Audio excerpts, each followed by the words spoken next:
சிற்றம்பலம் ஆடும் பரிவேல் அணி சேவல் என பாடும் பணியே பணியாயருள்வாய் தேடும் கயமாமுகனை செருவில் சாடும் தனி யானை சகோதரனே யாமோதிய கல்வியும் எம் அறிவும் தாமே பெறவேலவர் தந்ததனால் பூமேல் மயல் போயரமை புணர்வீர் நாமேல் நடவீர் நடவீர் இனியே. திருவடியும் தண்டையும் சிலம்பும் சிலம்போடுருவப் பொறுபடி வேலும் கடம்பும் தடம்பு எம்மாறிரண்டும் மறுவடிவான வதனங்கள் ஆறும் மலர்கண்களும் குருவடிவாய் வந்து என் உள்ளம் குளிர குதி கொண்டவே குருவடிவாய் வந்து என் உள்ளம் குளிர குதி கொண்டவே. திருச்சிற்றம்பலம். தென்னாடுடைய சிவனே போற்றி, எந்நாட்டவர்க்கும் இறைவா போற்றி, ஏகம்பத்துரை எந்தாய் போற்றி, பாகம் பெண்ணுரு ஆனாய் போற்றி, குவளை கண்ணி கூரன் காண்க அவளும் தானும் உடனே காண்க. வெற்றிவேல் முருகனுக்கு அரகர அரகர. இந்த மணிவாசக பெருமான் மலரடிகள் போற்றி போற்றி. இந்த அருட்குருநாதர் பொன்னார் திருவடி போற்றி போற்றி. திருச்சிற்றம்பலம். குருவருளும் திருவருளும் முன்னிற்க. சைவ சமய பக்தஜன சபை என்று நூற்றாண்டுகளுக்கும் மேலாக சென்னையிலே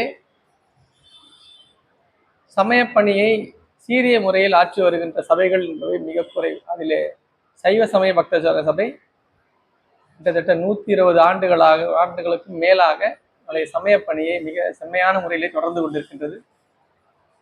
அந்த அற்புதமான சபையாகிய நம்முடைய சைவ சமய பக்தர் சபையிலே பல்வேறு சான்றோர் பெருமக்களும் அறிஞர் பெருமக்களும் பல தலைப்புகளிலே உரையாற்றி அமைந்திருக்கின்ற இந்த வேளையிலே எளியனுக்கும்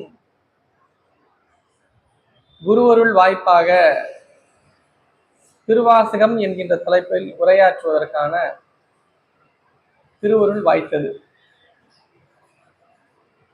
இந்த வாய்ப்பை எளியனுக்கு வாய்க்க செய்த அன்பர் பெருமக்கள் அனைவரின் பொன்னார் திருவடிகளையும் மற்றும் இந்த நிகழ்வை இங்கு முன்னிருந்து செயல்படுத்தி இருக்கக்கூடிய ஐயா அவர்களையும் கூடியிருக்கின்ற அடியார் திருக்கூட்டமாக உங்கள் அனைவரின் பொன்னார் திருவடிகளும் சிற்றடியேன் மனம் மெய் மொழியால் வணங்கி மகிழ்ந்து சைவ சமயத்தினுடைய அடிப்படை நூல்களாக வழங்கக்கூடிய 12 திருமுறைகள். அந்த 12 திருமுறைகளிலே 8ஆம் திருமுறையின் முதல் பகுதியாக விளங்கக்கூடியதுதான் மணிவாசக பெருமான் திருவாய் மலர்ந்தருளிய திருவாசகம் என்கின்ற பகுதி. முதல் 7 திருமுறைகள் மூவர் முதலிகளால் விஞ்ஞான சம்பந்தர், அப்பர், சுந்தரமூர்த்தி நாயனாரால் அருளி செய்யப்பட்ட பகுதி 7 திருமுறைகள். 8ஆம் திருமுறை மணிவாசக பெருமானால் திருவாய் மலர்ந்தருளிய திருவாசகமும் திருக்கோவையாறு. 9 ஆசிரியர் பெருமக்களால் அருளி செய்யப்பட்ட 9ஆம் திருமுறை திருமூல தேவனார் அருளி செய்த திருமந்திரம். 12 ஆசிரியர் பெருமக்களால் திருவாய் மலர்ந்தருளிய 11ஆம் திருமுறை தெய்வ சேக்கிழார் பெருமான் திருவாய் மலர்ந்தருளிய பெரிய புராணம் என்கின்ற 12 திருமுறைகள்.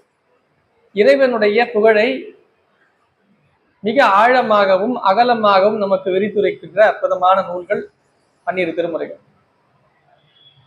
பொதுவாக பலரும் தேவாரம் என்கின்ற பகுதியை அதிகம் கையாளுவார்கள், அதை பயன்படுத்திக் கொள்வார்கள், அதிகம் பாடுதல். மற்றொரு திருவாசகத்திலே அனுபவத்தில் யார் ஊறி செல்லுகின்றார்களோ அவர்கள் மட்டுமே திருவாசகத்தை கையில் கொள்ள முடியும். ஒரு காலகட்டம் வரை பொழுது திருவாசகம் பரவலாக பல அன்பர்களிடையே முற்றோதல் என்கிற நிலையிலே பெருகி இருக்கின்றது. அது ஒரு நல்ல ஒரு குறியீடு என்றுதான் சொல்ல வேண்டும். ஓதுதல் என்பதோடு மட்டுமே நம்முடைய சமயம் நின்றுவிடவில்லை.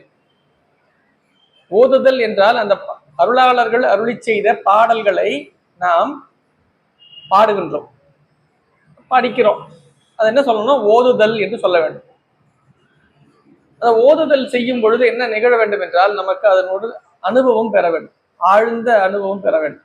அதுக்குதான் பதியம் ஓதுதல். பலரும் பதிகம் ஓதுதல் என்ன நினைச்சிருக்காங்க? பாட்டு பாடுறதுன்னு நினைச்சிட்டு இருக்காங்க. எல்லாம் நிறைய பாட்டா பாடுறது இல்லை. அந்த பதியங்களை நாம் ஓதும் பொழுது நமக்கு என்ன அனுபவம்? ஒரு சிறிய குழந்தை இருக்கின்றது, அந்த குழந்தை பள்ளிக்கூடம் செல்லுகிறது. பள்ளிக்கூடம் செல்லும் பொழுது அதற்கு எல்கேஜியில் சேர்த்து விடுறாங்க. அப்படியே அடுத்த படியாக 1ஆம் வகுப்பு, 2, 5, 10 +2 வரைக்கும் நிறைவு செய்து கல்லூரி படிப்பு, அதில் மேல் படிப்பு. இந்த உலகியலில் நாம் வாழ்வதற்காக நாம் கற்றுக்கொள்ளுகின்ற கல்வி என்கின்ற முறையே ஒவ்வொரு படிநிலையில் அமைந்திருக்கின்ற பொழுது சமய கல்வியிலும் சில படிநிலைகள் உண்டு. சமய கல்வியிலும் 10 வருடத்திற்கு முன்பாக இதை செய்து கொண்டிருந்தோம், இன்றும் அதே செய்து கொண்டிருக்கின்றோம் என்பது நமக்கு வளர்ச்சி நிலை அல்ல. ஒரு வருடத்துக்கு முன்பாக திருமுறைகளை பற்றிய எந்த ஒரு அறிவும் நமக்கு கிடையாது, அதை பற்றிய கேள்வியும் கிடையாது. ஆனால் இன்று திருமுறைகளை பற்றி ஓதுகின்றோம், திருமுறைகளை ஆடுகின்றோம், அதை பற்றி சிந்திக்கின்றோம் என்றால் வளர்ந்திருக்கின்றோம். அதை அடுத்த நிலையிலே அது இன்னும் ஆழ்ந்து சிந்தித்தல் என்பது சமயம் அப்படித்தான் அறிவு வளர வேண்டும் என்று கற்றுக் கொடுக்கின்றது. ஆன்மா என்று சொல்லப்படுகின்ற இந்த பொருள் அறிவுடை பொருள். இது பேரறிவுடைய பொருளாகிய சிவத்துடன் சேர வேண்டும். அதுக்குதான் இந்த பயணமே, இந்த உலகியல் பயணமே அதுதான். மலங்களிலிருந்து வினைகளிலிருந்து விடுபட்டு பெருமான் இறைவனோடு சேர வேண்டும். ஆன்மா என்பது சிற்றறிவுடைய பொருள், இறைவன் என்பவன் பேரறிவுடைய பொருள். அறிவோடு தான் சேர வேண்டும். இந்த உலகத்திலே நமக்கு எதற்காக வாய்ப்பு தரப்பட்டது, பிறவி என்கின்ற வாய்ப்பு தரப்பட்டது என்றால் நம்முடைய வினைகளை கழிக்க வேண்டும் என்பதற்காக தரப்பட்டது. அதற்காக பெருமான் மாயையை தருகின்றான், மாயையை உண்டாக்கி பிறப்பை தருகின்றான். பிறப்பில் உழன்று அனுபவம் பெற்று இதிலிருந்து விடுபட்டு பேரறிவு பொருளாகி இறைவனோடு கலக்க வேண்டும். அதுக்குதான் இந்த பிறப்பு. ஆனால் இந்த ஆன்மா என்ன செய்து கொண்டிருக்கின்றது? கிடைத்த பிறவியை மாயையோடு ஒன்றி மாயையோடு கலந்து மாயை உலகிலே மாட்டிக்கொண்டு விட்டது. எப்படி விடுபடணும்னு தெரியல. அது கொடுக்கப்பட்டது எதற்காக? விடுபடுவதற்காக கொடுக்கப்பட்டதை எதற்கு பயன்படுத்தி கொண்டோம்? வாழ்வதற்காக பயன்படுத்தி இல்லையா? நாம ட்ரெயின்னு ஒண்ணு இருக்கு, பஸ்ன்னு ஒண்ணு இருக்கு. எதுக்கு இருக்கு? ஒரு இடத்துல இருந்து ஒரு இடத்துக்கு போறதுக்கு இருக்கு, அவ்வளவுதான். ஒரு இடத்துல இருந்து மறு இடத்துக்கு செல்வதற்காக இருக்கு. அந்த இடத்துல இங்கதான் உட்காந்துக்கணும், அப்படிதான் உட்காந்துக்கணும், அந்த இடம் நல்லா இருக்கணும் அப்படின்னு நினைக்கிறது தவறு இல்லையா? அது ஒரு பயணத்திற்காக நமக்கு தரப்பட்ட ஒரு ஊடகம், அவ்வளவுதான். அதை பயன்படுத்தி கொண்டு நாம் கடை தேர வேண்டுமே தவிர அந்த இடத்தை நாம் நமக்கான இடமாக மாற்றிக்கொள்வது தவறு இல்லையா? இந்த உலகம் அப்படித்தான், இது நமக்கான இடம் அல்ல. இங்கு நாம் வினைகளை கழித்து இறை அருளை பெற்று பெருமானோடு கலப்பதற்கான வாய்ப்பை மேற்கொள்ளுதல், அதற்குதான் இந்த பிறப்பு. மணிவாசக பெருமான் நால்வர் பெருமக்களிலே 4ஆவதாக சொல்லப்படுகின்ற மணிவாசக பெருமான். மற்ற மூவரில் இருந்து மணிவாசக பெருமானை தனித்து பார்க்கின்றோம் நாம். தேவாரம் ஒரு நிலையில் இருக்கின்றது என்றால் திருவாசகம் ஒரு நிலையில் இருக்கு. தேவாரத்தில் எதை வேண்டுமானாலும் பெருமானிடம் வேண்டு பெற்றுக் கொள்ளலாம். பலருடைய கருத்து அதுதான். சார், திருவாசகம் படிச்சா சாமி முக்தி கொடுப்பாரு சார், தேவாரம் படிச்சா தானே சாமி காசு கொடுப்பாரு. இந்த உலகியலுக்கு தேவாரம் தானே சார், திருவாசகம் எல்லாவற்றையும் மற்ற நிலையிலே நம்மை அழைத்து செல்வது தானேன்னு சொல்றாங்க. இல்ல, எல்லாவற்றையும் தரக்கூடியது திருவாசகம் தான். எல்லாவற்றையும் நமக்கு தரக்கூடிய திருவாசகம் தான். ஒரே ஒரு பாடல் திருவாசகத்துல திருவெண்பா என்று சொல்லப்படக்கூடிய ஒரு பகுதி, 47வது பகுதி நினைக்கிறேன், 47வது பகுதி திருவெண்பா. அதில் இருக்கின்ற பாடல் நிறைவு பாடலுக்கு முன்பான ஒரு பாடல். அதுல மணிவாசக பெருமான் ரொம்ப அதாவது ரொம்ப ஆங்கிலம் சொல்லுவாங்க கிளியர் கட்ன்னு சொல்லுவாங்க பாருங்க, தெளிவாக விளக்குகின்றார் அந்த பாடல்.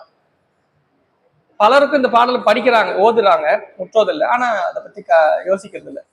இருந்து என்னை ஆண்டான், இது திருவாசகத்துல வர பகுதி. இருந்து என்னை ஆண்டான் இணையடியே சிந்தித்து, இருந்து என்னை ஆண்டான் இணையடியே சிந்தித்து, எல்லாம் இறந்து கொள் நெஞ்சே, எல்லாம் இறந்து கொள் நெஞ்சே. இது பதியதுல பாடம். இருந்து என்னை ஆண்டான் இணையடியே சிந்தித்து, இருந்து இறந்து கொள் நெஞ்சே, எல்லாம் தருங்கான் எல்லாம் தருங்கான் பெருந்துறையில் மேய பெருங்கருணையாளன் மருந்துருவா என் மனத்தே வந்து. எல்லாம் தருங்கான் அப்படின்னு என்ன அர்த்தம்? எல்லாம் தருவார் அர்த்தம். உலகத்துல எல்லாவற்றையும் தருவார். நாம் படிக்கின்ற பொழுது கல்வியை தருவார், அடுத்த நிலைக்கு செல்லும்போது வேலையை தருவார், திருமணத்தை தருவார், குழந்தை பேற்றை தருவார், நல்ல வாழ்வை தருவார், போகங்களை தருவார், நிறைவாக அடுத்த நிலையா விளங்கக்கூடிய இறைவன் திருவடியும் தருவார். இதான பொருள் எல்லாம் தருங்காருன்னா. எல்லாம் தருங்கான்னா பெருமான் முக்தி மட்டும்தான் கொடுப்பாருன்னு அர்த்தமா? இல்ல இல்ல. அப்போ திருவாசகம் எல்லாவற்றையும் தரக்கூடியது. இது பலருக்கும் தெரியறது. மணிவாசக பெருமான் திருவாசகம் என்றால் மிக வயதானவர்களும் என்ன சொல்றது, ரொம்ப எல்லாவற்றையும் பற்றற்ற நிலையிலே தான் ஓத வேண்டும் அப்படிலாம் இல்லை. எல்லாவற்றையும் தரக்கூடிய நம்முடைய இக வாழ்க்கையிலிருந்து பரநிலை வரைக்கும் நம்மை அழைத்து செல்வது திருவாசகம் தான். மணிவாசக பெருமான் வரலாறு என்பது எல்லோருக்கும் தெரிந்தது. மணிவாசகர் திருவாசகம் என்கிற தலைப்பில் நாம் உரையாற்றும் பொழுது மணிவாசகர் வரலாற்றை நாம் சொல்ல வேண்டிய அவசியம். மணிவாசகர் வரலாறு பறந்து விரிந்து பலருக்கும் தெரிந்தது. நாம் பல ஊடகங்கள் மூலமா அறிந்து கொள்ளலாம். பாண்டிய நாட்டிலே பாண்டிய மன்னனுக்கு முதலமைச்சராக பணியாற்றுகின்றார். பாண்டிய நாடு வாணிபம் உடைத்து வணிகத்திலே அவர்கள் சிறந்து விளங்குபவர்கள் தான் பாண்டிய நாட்டை சேர்ந்தவர். அப்படிப்பட்டவர்கள் குதிரை வாங்க வேண்டும் என்று மன்னன் முடிவு செய்கின்றான். முதலமைச்சராக விளங்குகின்ற மணிவாசகரிடத்திலே பொருளை தந்து குதிரை வாங்க அனுப்புகின்றார். குதிரையை வாங்க செல்லுகின்றவருக்கு ஆவுடையார் கோயில் என்று இன்று சொல்லப்படுகின்ற திருப்பெருந்துறையிலே குருந்தமர நிழலிலே பெருமான் அந்தனர் வடிவத்திலே எழுந்தருளி அங்க இருக்க பெருமானை மணிவாசகரை ஆட்கொள்கின்றார். இது வரலாறு. மணிவாசகரை குதிரை வாங்க செல்லுகின்ற நிலையிலே ஆட்கொண்டாரா என்றால் அப்பொழுதுதான் திடீர்னு அவருக்கு பெருமான் தோன்றவில்லை. அருளியலில் பயணத்திலே தொடர்ந்து கொண்டிருக்கின்ற மணிவாசக பெருமான் முதலமைச்சர் பதவியில் இருந்தும் தொடர்ந்து கொண்டிருக்கின்றார். முதலமைச்சர் பதவியில் வகித்துக்கும் கூட இறைவன் திருவடியே நினைந்தே தன்னுடைய பணியையும் மாற்றிக் கொண்டிருக்கின்றார். திருவிளையாடற் புராணம் என்கின்ற ஒரு புராணம். இந்த புராணத்திலே பரஞ்சோதி முனிவர் ஒரு செய்தியை சொல்லுகின்றார் மணிவாசகரை பற்றி. மணிவாசக பெருமான் இறைவனை சிவபெருமானை நாளும் பூசை செய்தார் என்கின்ற செய்தி வருது. நாளும் பூசை செய்தார் என்றால் எப்படி பூசை செய்தார்? சிவபெருமானை பூசிப்பதற்குரிய காலங்கள் 6 காலங்களிலே இறைவனை பூசிக்க வேண்டும். காலை 6, காலை தொடங்கி மதி உச்சி வரை, மாலை தொடங்கி இரவு வரை, இந்த 6 காலமும் பூசை. இந்த 6 கால பூசை திருக்கோயில் நடைபெறுவதை போல பெருமானை நாளும் இல்லத்தில் வழிபாடு செய்பவர்கள் 6 கால பூசை செய்ய வேண்டும். இது நியதி. மணிவாசக பெருமான் 6 கால பூசையை ஆற்றினார் என்று பரஞ்சோதி முனிவர் திருவிளையாடற் புராணத்திலே பதிவு செய்கின்றார். எழுதரு மறைகள் தேரா இறைவனை எல்லில் கங்குல் பொழுதரு காலத்து என்றும் பூசனை விடாது செய்து தொழுதகை தலைமீதேற தொழும்பு கண்ணீருள் மூழ்கி அழுது அடி அடைந்த அன்பன் அடியவர்க்கு அடிமை செய்வான். பொழுதரு காலத்து என்றும் பூசனை விடாது செய்து நாளும் பெருமானை பூசிக்கின்றார். காலையில் பூசிக்கின்றார், இரவிலும் பூசிக்கின்றார். 6 காலம் பெருமானை பூசிக்கின்றார். எப்படி பூசிக்கின்றார்? விடாது பூசிக்கின்றார், இடைவிடாது பெருமானை பூசிக்கின்றார். நம்முடைய வழிபாட்டிலே நாம் கற்றுக்கொள்ள வேண்டிய மிக முக்கியமான பாடம் என்ன என்றால், பெருமானை வழிபடுவதிலே நாம் தொடர்ந்து செய்ய வேண்டும். ஒரு பணியை கொஞ்ச நாள் செய்வோம் சார், அப்புறம் நாங்கள் அப்படி விட்டுருவோம் சார், அப்புறம் திருப்பி தொடரோம் சார். பணி என்பது தொடர்ந்து செய்வதற்கு பேர் தான் தொண்டு என்பது. தொண்டு என்பது சொல்லுக்கே பொருள்னா தொழும்பு, பழமைன்னு பேர். தொடர்ந்து இடைவிடாது ஆட்சி கொண்டிருப்பதற்கு பேர் தான் தொண்டு. பணியும் அப்படித்தான். நாம் எப்படி செய்யணும்? தொடர்ந்து செஞ்சு விட்டுருணும். கொஞ்சம் விட்டுட்டு கொஞ்சம் செய்யறது, 4 நாள் விட்டுருவாங்க, அப்புறம் செய்யணும். தினம் பூசை பண்ணாரா பெருமானை. எப்படியாவது நமக்கு ஒரு நல்ல குருநாதர் வாய்க்கப்பெற வேண்டும் என்று விண்ணப்பித்தார் பெருமானிடம். நமக்கு குருநாதரை வாய்க்க செய்பவர் யார் என்றால், யாரோ நமக்கு தெரிஞ்சவர் நினைச்சுக்க போறீங்க. அவர் நல்லா தெரிஞ்சவர் இருப்பார் சார், ரொம்ப சாமி கும்பிட்றவரு, ரொம்ப காலமா சாமி கும்பிட்ற, அவர் தான் சொன்னாரு இவர் தான் குருநாதர். அப்படிலாம் கிடையாது. ஒரு ஆன்மாவிற்கான குருநாதரை யார் ஒருவர் நெறிப்படுத்துவார் என்றால் இறைவன் தான் நெறிப்படுத்துவார். நமக்கு குருவாக வாய்ப்பவர் யார்? இறைவனால் நமக்காக அனுப்பப்பட்டவர் என்பதை நாம் நாம் உணர வேண்டும். அவர் யாரோ ஒரு மனுஷன் தான் போல இருக்கு, நம்மள மாதிரியே ஒரு பேண்ட் சட்டை போட்டிருக்காரு, வேஷ்டி சட்டை போட்டிருக்காரு, நம்மள மாதிரி தான் ஒரு குடும்பத்துல இருக்காரு, அவருக்கும் குழந்தைலாம் இருக்கு, நம்மள மாதிரி தானே சார்ன்னு நினைக்க கூடாது. அருட்குருநாதராக தீக்கை பெற்று ஆச்சாரிய நிலையிலே விளங்குபவர் அனைவருமே குருநாதர் தான். நமக்கு தீக்கை நாம் ஒருவரிடம் தீக்கை பெறுகின்றோம், நாம் தீக்கை பெற்று அவருடைய மூல மந்திரத்தை அவரிடம் பெற்று நாம் உபதேசிக்கின்றோம் என்றால் அவர் தான் குருநாதர். அவர் யார் என்றால் சிவபரம்பொருளே நமக்காக மாடு சட்டை தாங்கி இறங்கி வந்திருக்கின்றது என்பதுதான் பொருள். அப்படிதான் திருமூலர் சொல்லுகின்றார். குருநாதர் யார் என்றால் அவர்தான் சிவபெருமான், அவர்தான் சிவம். சிவம்னா நீங்க உருவ மூர்த்தியாக நாம் சிலவற்றை வழிபாடு செய்கின்றோம். நடராஜமூர்த்தி, சோமாஸ்கந்த மூர்த்தம், பைரவர் திருமூர்த்தி, இதெல்லாம் நிறைய மூர்த்தங்களாக வழிபாடு இறை திரு வடிவங்களாக வழிபாடு செய்யும். ஆனால் நமக்கு மாட சட்டை தாங்கி நம்மை போன்று நம்மோடனேயே வாழ்கின்றவர்களாக விளங்குபவர் தான் குருநாதர் என்போம். மணிவாசக பெருமான் இதை திருவாசகத்திலே ரொம்ப அருமையா பதிவு செய்கிறாங்க. அருவரத்து ஒருவன் அவனியில் வந்து குருபரனாகி அருளிகி பெருமை சிறுமை என்று இகழாதே. அருவரத்து ஒருவன், பரம் என்றால் மேலே விளங்குகின்ற பெருமான் பரத்தில் விளங்குகின்ற சிவப்பரம்பொருள் நமக்காக கருணை கூர்ந்து இந்த ஆன்மாவை ஆட்கொண்டு இதை நெறியின் வழியில் செலுத்தி இந்த நன்னெறியிலே இதை ஆற்றுப்படுத்தி இந்த பிறவியிலே வினைகளை எல்லாம் நீக்கி இந்த ஆன்மாவை சிவத்தோடு கலக்க வேண்டும் என்பதற்காக குருநாதராக யார் வருவா? சிவமே வருகிறது. அதனாலதான் குருநாதரை கண்டவுடனே வணங்கணும்ன்றது. குருநாதர் யாரு? சிவம் தான். திருமூலர் தான் சொன்னார், குருவே சிவம் என கூறின நந்தி. குரு சிவம் என கூறின நந்தின்னு இல்ல, குருவே சிவம் என கூறின. ஏகாரம் போட்டார். ஏன்னா குருநாதர் தான் சிவம், வேற ஏதோ தேடிட்டு இருக்கீங்க. எப்படி அந்த குருநாதர் நமக்கு வாய்ப்பார் என்றால் சிவபெருமானுடைய திருவருளால் நமக்கு வாய்ப்பார். பெருமான் அருள் இருக்கணும் நமக்கு. அவன் அருள் இருந்தால் நமக்கு குருநாதர் வாய்க்க பெறுவார். குருவருள் இருக்குமே ஆனால் சிவத்தை நாம் எளிதில் அடையலாம். சிவத்தை அடைவதற்கு வழி என்ன? முதல் அருளை பெற வேண்டும், குருநாதரை பெற்று பின்பு திருவருளோடு கலக்க வேண்டும். நாம குருநாதரை பெறுதல் என்பது குருநாதரை நாம போய் செலக்ட் பண்றது கிடையாது. பலரும் குருநாதரை தேர்ந்தெடுக்கின்றார்கள். அவர் குருநாதரா வச்சுக்கலாமாங்க ஐயா, இவரு குருநாதரா? குருநாதர் தேர்ந்தெடுக்கப்படுபவர் அல்ல. குருநாதர் என்பவர் நமக்கு வாய்க்க பெறுபவர். இந்த எந்த ஆன்மாவிற்கு யார் குருநாதர்? 1ஆம் கிளாஸ் படிக்கிறவங்களுக்கு ஒரு வாத்தியார் இருப்பாங்க, 2ஆம் கிளாஸ் படிக்கிறவங்க ஒரு வாத்தியார் இருப்பார், 5ஆம் கிளாஸுக்கு ஒரு வாத்தியார் இருப்பார், 10ஆம் கிளாஸுக்கு ஒரு வாத்தியார் இருப்பாரு, 12ஆம் கிளாஸுக்கு ஒரு வாத்தியார், காலேஜுக்குன்னா ஒரு வாத்தியார் இருப்பாங்க. ரொம்ப மிகப்பெரிய படிப்பு, ஆய்வு படிப்பெல்லாம் படிக்கிறவங்களாம் ஒரு ஆசிரியர் இருப்பார். ஒவ்வொரு ஆசிரியர் ஒவ்வொரு நிலையில தானே இருப்பாங்க. ஆசிரியர்கள் எல்லாரும் ஒரே மாதிரி இருக்கும் இல்ல, எல்லாருக்கும் ஒரே ஆசிரியர் இருக்க வேண்டிய அவசியம் கிடையாது. ஆய்வு PhD பண்றாங்க, ஆய்வு செய்யறவங்க, அவங்களுக்கு ஆசிரியர் இருப்பார். அவர் 1வது போய் வகுப்பு எடுக்கணும் அவசியம் கிடையாது. அவர் வகுப்பு எடுத்தா இவங்களுக்கு புரியவும் புரியாது. இவங்களுக்கு புரியாதுன்றதுனால அவர் ஒன்றும் குறைவானவர்னு பொருள் இல்லை. யாருக்கு யார் பாடம் இருக்கு? மணிவாசகருக்கு பெருமான் இறங்கி வந்தான். அப்படி ஒவ்வொரு ஆன்மாவிற்காகவும் பெருமான் இறங்கி வருகின்றான். எப்படி மானுட சட்டை தாங்கி ஆட்கொள்ளுகின்றான். சைவம் சித்தாந்தம் குறிப்பிடுகின்ற 3 வகையான ஆன்மாக்கள். சைவ சித்தாந்தம் 3 வகையான ஆன்மாக்கள் உண்டு என்று.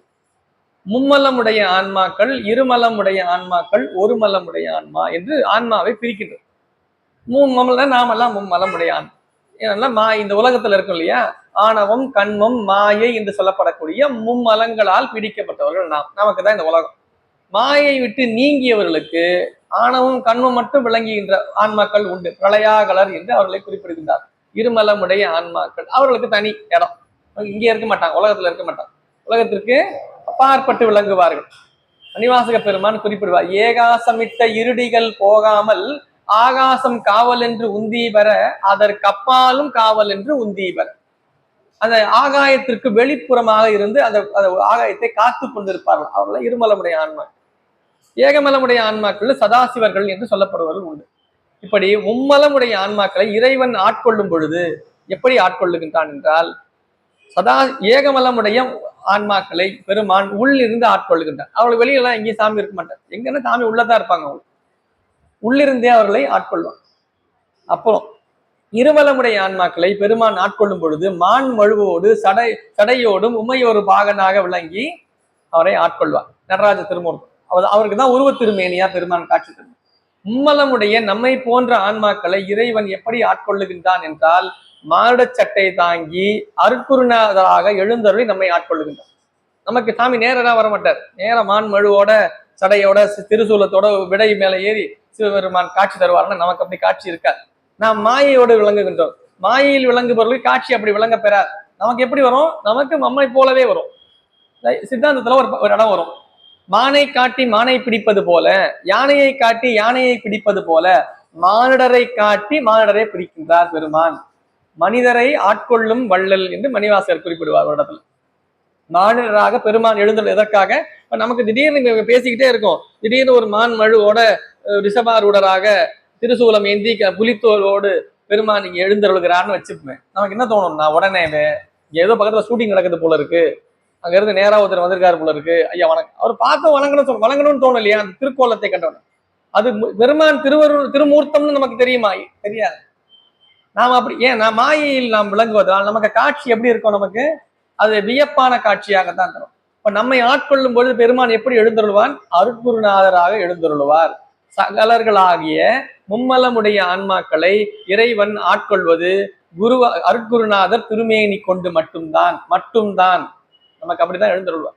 நமக்கு அந்த அந்த மாதிரி தோற்றம் எல்லாம் நமக்கு வாய்ப்பு வராது. ஏன்னா நம்ம மாயையில் உழன்று கொண்டிருக்கு. நமக்கு பிம்பங்களாக தோன்றும். நீண்ட நெடுநேரம் ஒரு திருவுருவத்தை நாம் தியானித்துக் கொண்டிருக்கும் பொழுது அது நமக்கு நம்முடைய சிந்தனையில் வந்து நிற்குமே தவிர, காட்சி எப்படி விளங்கும் என்றால் குருநாதராக தான் காட்சி. மணிவாசக பெருமானுடைய வரலாறு அதுதான். நாளும் பெருமானை வழிபாடு செய்து கொண்டிருக்கின்றார். திருப்பெருந்துறை செல்லுகின்றார். அங்கு அந்தனர் வடிவிலே பெருமான் எழுந்தருளி அங்கு பல அடியார்களுக்கு ஞானோபதேசம் செய்து கொண்டிருக்கின்றார். சிவஞானத்தை அள்ளி வழங்கி கொண்டிருக்கிறார். மணிவாசகரும் அதில் செல்லுகின்றார். அவரும் ஆட்படுகின்றார். அங்கிருந்த பொருள்களை எல்லாம் என்ன ஆயிடுச்சு, அது கதை வேறு வழியாக அந்த பகுதி சென்று விட்டது. எப்படின்னா, மணிவாசகர் வந்து அந்த பொருள் எல்லாம் வச்சு கோயில் கட்டிட்டாரு. எங்க அந்த ஆவுடையார் திருப்பெருந்துறை அந்த கோவில் கட்டிட்டாரு, குதிரை வாங்குகின்ற பணத்தை கொண்டு கோவில் கட்டி விட்டார் என்கின்ற ஒரு வழக்கு பல புராணங்கள்லயும் அப்படிதான், கதைகள்லாம் அப்படிதான் எழுதுறாங்களா. உண்மையிலேயே அது இல்லை. அவர் கோயிலே கட்டல. பெருமானோடு சிவஞானத்திலே ஆனந்தத்திலே திளைத்து கொண்டிருக்கின்ற பெருமான் எப்படி கோயில்லாம் கட்டிட்டு இருக்க முடியும்? நாம ஒரு நிகழ்வுல இருக்கோம், ஒரு முற்றோதல்ல இருக்கோம், இல்ல ஒரு பூசையில இருக்கோம்னா நம்ம அங்கதானே இருக்கோம். நாம அங்க என்ன நடந்ததுங்க, வெளியில அவ்வளவு பெரிய விஷயம் நடந்தது தெரியுமாங்கன்னு தெரியலையாங்க. ஏங்க நம்ம இங்கதானே இருக்கோம்.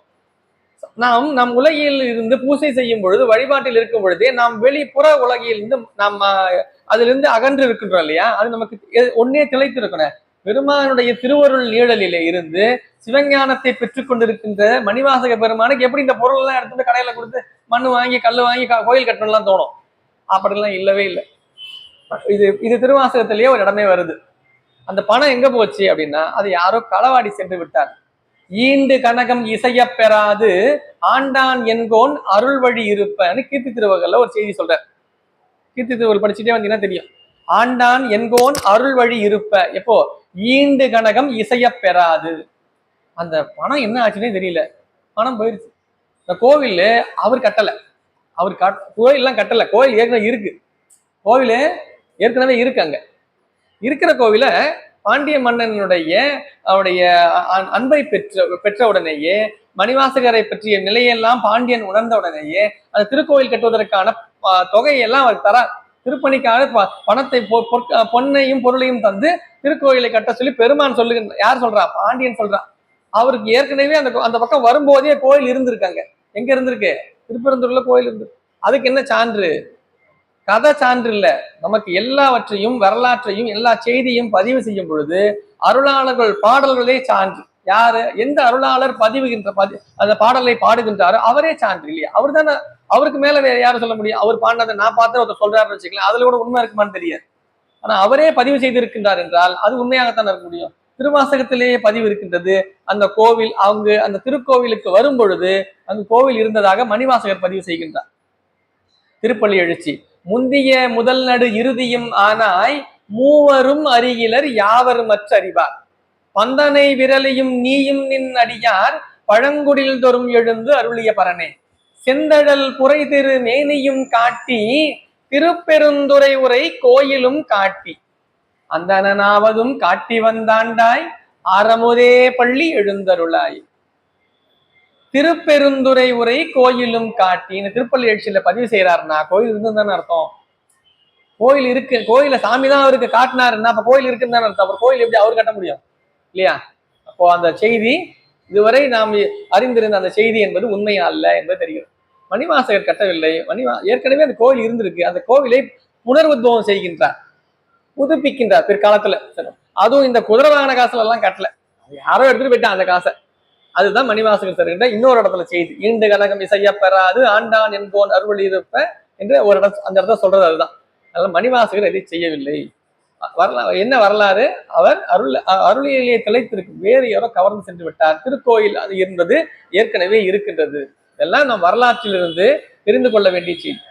பாடல்களுக்கு உரை காண்பது என்பது ஒரு நிலை என்றால், வரலாறுகளை மட்டும் சிந்திப்பது ஒரு நிலை என்றால், பாடல்களில் நாம் இதுவரை வரலாற்றையும் பாடலையும் ஒன்றாக்கி அது வரலாற்றில் இருக்கின்ற சில முக்கியமான பகுதிகளில் எப்படி மற்றவர்களிடத்திலே பரவி இருக்கின்றது என்பதை நாம் உணர்ந்து அதை பற்றி செய்தியாக விளங்க வேண்டும். அதனாலதான் இன்றைய தினம் அப்படி அமைத்துக் கொண்ட செய்திகளெல்லாம்.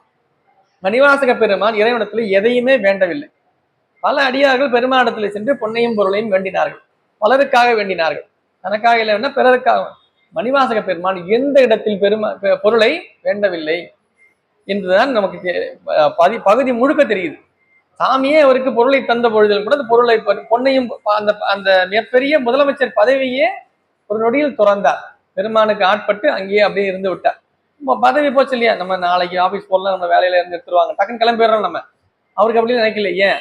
அந்த சிவானந்தத்தில் அழிந்து நிற்கும் பொழுது புற உலகம் நம்மை பற்றி நம்ம அதை பற்றி நமக்கு எந்த ஒரு சிந்தனையும் இருக்காது. அதுதான் ஆழ்ந்து அதில் நிற்றல் என்பது பொருள்.